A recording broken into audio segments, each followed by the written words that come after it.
दोस्तों, आपने अक्सर ही लोगों को कहते सुना होगा, सपने उनके पूरे होते हैं जो सपने देखते हैं।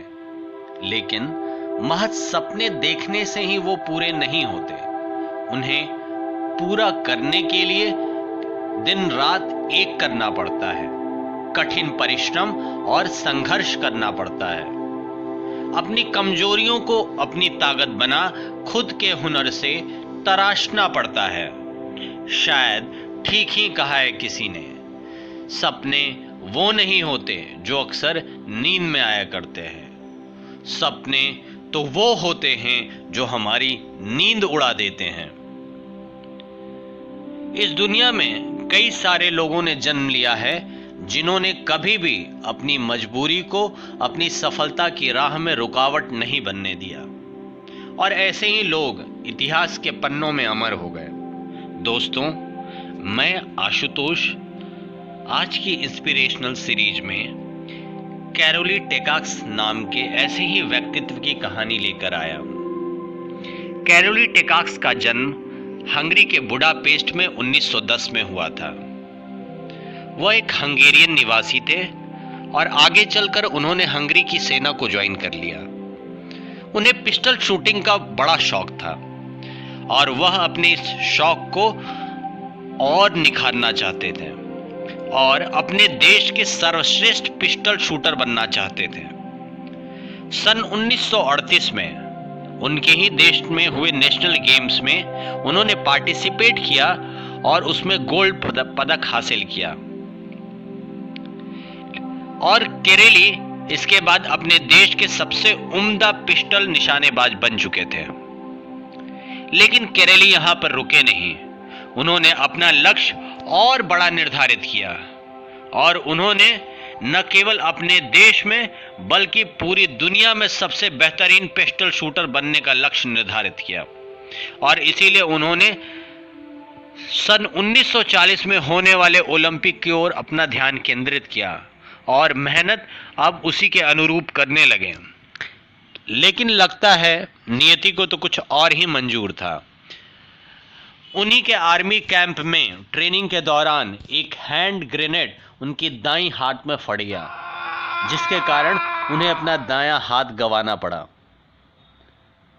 दोस्तों, यह वही हाथ था जिसे वो बेस्ट पिस्टल शूटिंग हैंड बनाना चाहते थे।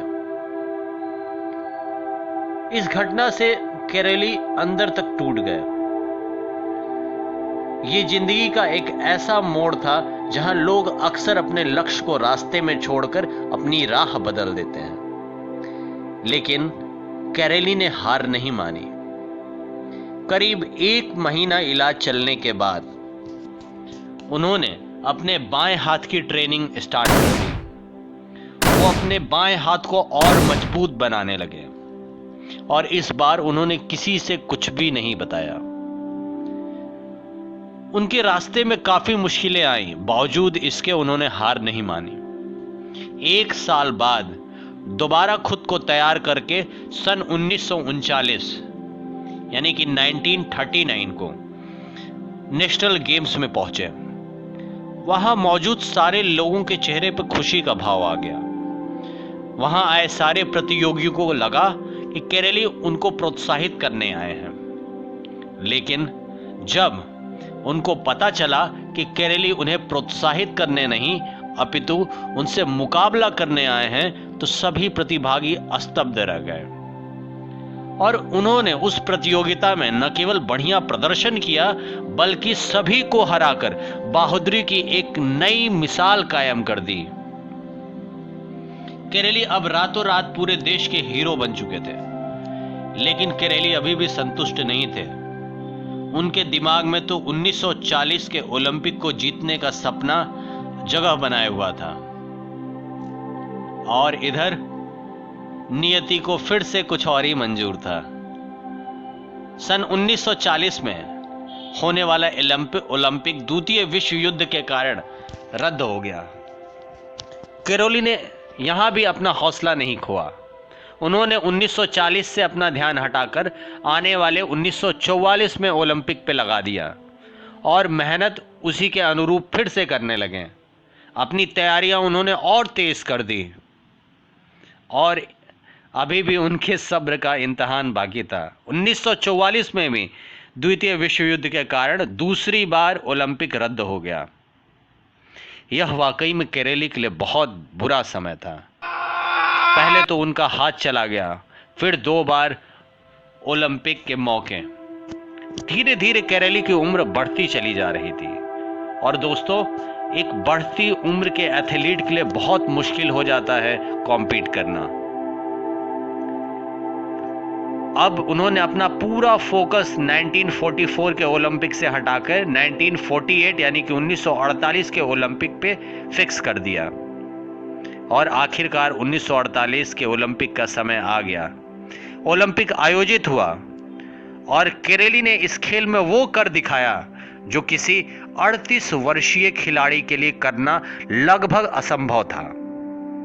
लेकिन केरेली के शब्दकोश में मानो असंभव नाम का तो कोई शब्द ही नहीं था।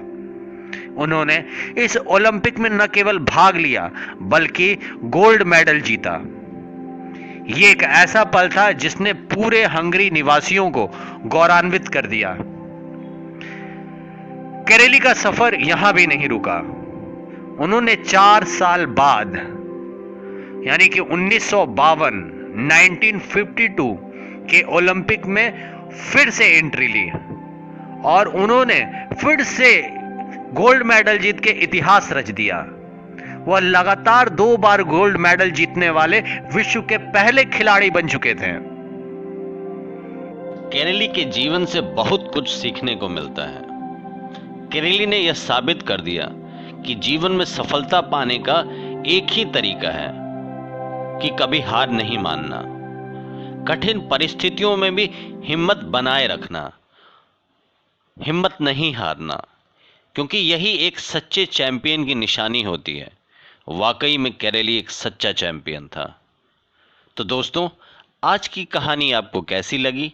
अगर पसंद आई तो प्लीज़ उसे सब्सक्राइब करें, लाइक करें और शेयर करें। बहुत जल्दी नेक्स्ट वीडियो के साथ आएंगे। तब तक के लिए नमस्कार और धन्यवाद।